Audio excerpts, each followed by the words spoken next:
you want to start off about the long weekend and what the plan is?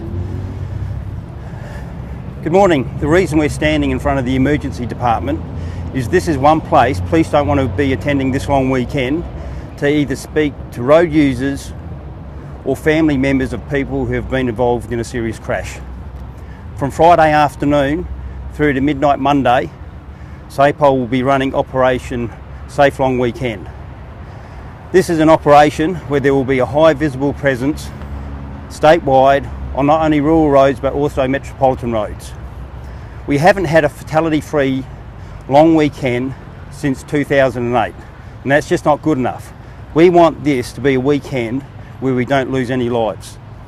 We know that this weekend is going to be particularly busy on our state roads, because it's not only a long weekend, but it's also the start to the school holidays, and we know that there will be a lot of people travelling to Melbourne for the AFL Grand Final.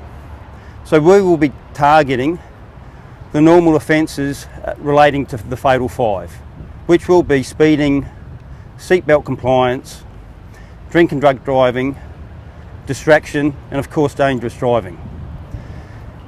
We're asking all road users this weekend to make good choices. And seeing people will be driving longer distances, we ask them to think about their trip, to plan their trip, to make sure they have a good sleep beforehand, give themselves plenty of time, know where they're going, and really importantly, to drive to the conditions of the road and their ability. Over the past week, we've had 2 people die on our roads that were possibly related to fatigue.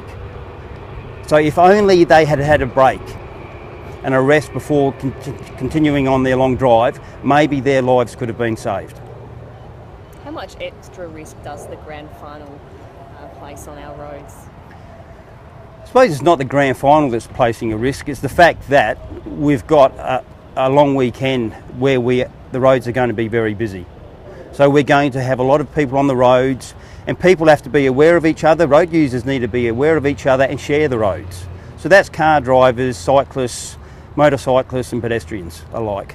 But if the Crows win, there'll be a lot of celebrating, no doubt, people heading back the next day driving. Is that a recipe for disaster? Well, as long as people rest and they don't drink drive and they comply by all the road rules, there's no reason why they can't get home safely. But we're not only going to be concentrating on the roads in the rural areas as a result of the AFL Grand Final, but we'll also have a high presence in the metropolitan area on Saturday afternoon. People will be partying, there will be lots of AFL parties, so we'll ask people to plan those parties. Think about how you're going to get there and more importantly, how you're going to get home. Designate a driver who's not going to drink, catch public transport, a taxi, or just stay there and don't drive. Do you have extra officers being deployed to certain areas? How does this work? Yeah, this weekend we definitely will have extra officers on our roads. At the moment our road toll is 78 and that's way too many. A lot of those lives lost could have been prevented by people making good choices and possibly complying with the road rules. So this weekend we want it to be fatality free. Will Friday night be a big one on the Dukes Highway, just if everyone is heading off after work to get to the grand final? Yeah, we know that Friday night's going to be particularly busy and that'll possibly be the busiest time during the week, and we also know that Sunday's going to be particularly busy as well with people coming back from the grand final. So we'll definitely be out in force. But we're not out there to catch people. I really want to reinforce the fact that we will be highly visible.